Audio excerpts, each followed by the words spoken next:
Hey everyone, can everyone hear? I usually don't need one of those, as many of my wife and many of my friends can attest. Two-Faced is my second novel in the Elaine Hope series. My publisher decided that it was a mystery, which I argued, but they get the last call. It's actually a thriller. I write more thrillers than mysteries. So this book has lots of stuff. Of course, it's got a murder. It's got betrayal, deceit, corruption, violence. But mostly this story is the story of two women. Elaine Hope, my protagonist, and Fiona Paternoster, who arrives in the story in a rather unique way. But it's the story of how these two women, who are both at the very depth of their life, as low as they've ever been, how they join forces and help each other define themselves. Oh, and also, I usually print it out in like 16-point type, but I left it at home. So please bear with me. This book starts right after the end of my first novel. And the first one I'll read about is Elaine. Elaine, I'm alone now. Elaine stood in the front drive of her stone cottage and watched the red taillights of Peter's car disappear behind the hedges at the end of the lane. The afternoon squall had cleared the air. She turned her gaze to the sea.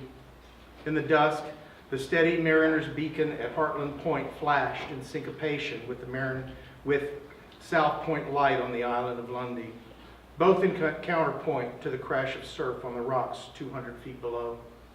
"Excuse me, DCI Hope?" Constable Button's clear young voice startled Elaine, alone except for Button. She reminded herself not to think aloud. "Still here, Button?" "Yes, ma'am. I was on my rounds until just now." PC Carter checked in. She's passing Titchbury 5 minutes out. "Then you'll be home soon. Good night. Have a nice evening with the family." Elaine had objected to having watchers because one constable, even if armed, wasn't likely to stop a hitman. If her life were at risk from a gangster like Anton Sreko, he would be ruthless. Why endanger a nice young officer with a growing family? Her cane sank into a deep patch of gravel and she lurched to one side before catching herself. Button moved to help her, but she held up her hand. "I'm all right. Damn low spot. Have to go slow." Elaine didn't excel at going slow. When she reached the thick wooden door, she took a last look at the ocean, nodded to Button, and went inside. A cafetiere and mugs cluttered the table between the two blue leather chairs in the sitting room. She could carry only one item at a time securely, so clearing up meant multiple trips. She wouldn't bother. The cleaner would clear it away tomorrow. Peter's scent pervaded the room. She breathed deeply. His clothes always smelled like rosemary and citrus. He still loved her in spite of her scarred face, her hobbling, hesitant gait. This afternoon she had allowed him to take her in his arms and kiss her. Sorry.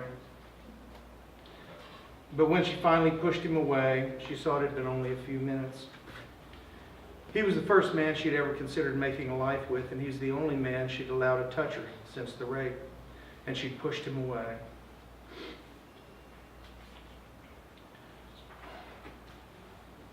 Peter. Until today, the last time she'd seen him was 8 weeks ago at his house in London. They'd made love. His heart had pounded against her chest, her heart against his. Separate heartbeats converged to synchrony as their bodies joined. Would he ever kiss her like that again? You're not ready, Laney. You'll never let yourself feel that until you let go of the rage. And you can't do that until you've delivered justice to Anton. You've got no proof, so find it, recover, go back to duty, build the case.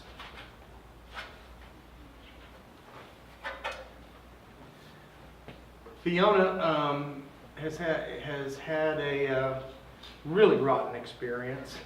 And she's a very scared woman, and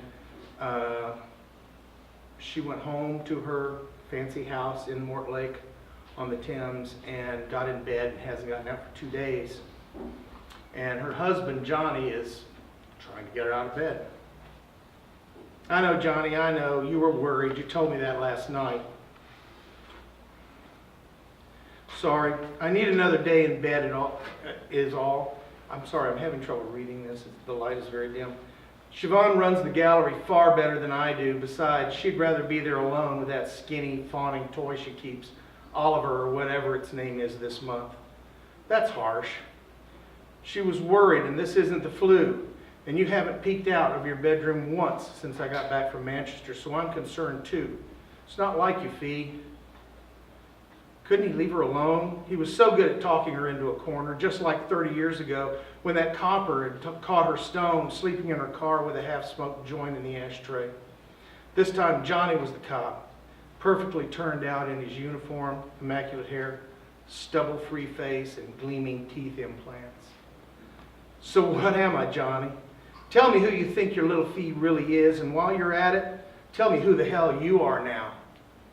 Right now, today, are you who you were when we met? Commander Jonathan Hughes, all macho in his black tie and mirror boots? Or are you who you were 3 years ago when you came out to me? Or maybe you've decided to reinvent yourself again. What is it this time? Now you want a sex change? Commander Joan Hughes? Johnny spluttered.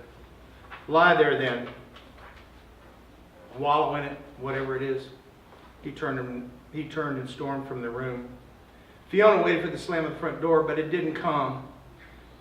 She lay staring at the ceiling, her arm crooked over her forehead. It would only be a matter of time before the knock on the front door. How long would she have? Thank God she left her lambskin gloves on when she followed Jacko into the Kensington flat, so no fingerprints. The DNA was a different story. Before she was married to Johnny, she'd given a blood sample so they could record her DNA in case she was the target of kidnapping because of her aristocratic pedigree. The National DNA database was used for criminals, so she doubted her sample was there, but it was out there somewhere. Sorry. Perhaps the police wouldn't show up unannounced. Perhaps they'd have a quiet word with Johnny and ask him to bring her to the station for questioning. She knew she couldn't stay in bed forever. He'd left her to, I apologize. She knew he couldn't stay in bed forever, but what should she do? It seemed to her that no matter what she did, her life would be ruined. Jacko hadn't returned her calls. He'd left her to fend for herself. She closed her eyes. She could visit Aunt Peg at the family pile in Hampshire, show Peg and Uncle Fritz some love, and if the weather held, ride horses until the police showed up. She breathed deeply in satisfaction at the thought. That was a huge sigh. Johnny's voice startled her from her reverie. Look, Fee, I don't know what's going on, but why did you turn on me? I know I haven't always been up front with you, but I'm the same man I was when I left Sunday. We were fine then. You were busy. Now I'm back, and you're acting like a 12-year-old with a dead pony.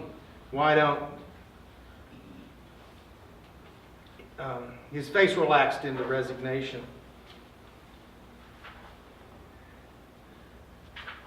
Sorry. Johnny, I may go down to Hampshire this afternoon. I haven't seen Peg in a couple of months, and I need to check on the house, maybe visit the kids at school, ride, get some fresh air. Sounds nice. Her bedroom door clicked shut. Meeting late. Sorry, I'm skipping inadvertently. You know, whatever you need is all right with me. This is Johnny again. I'm meeting late tonight, but you know you can call at any time. Her bedroom door clicked shut. Meeting late. 2 code words along with weekend conference that years ago had become the encrypted death of her marriage. 2 code words that had propelled her into the nightmare their marriage had become.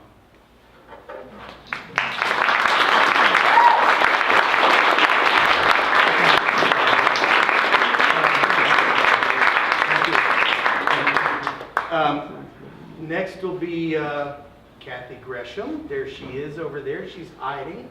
Well, actually, I'm drawing your attention to my cover for my third book.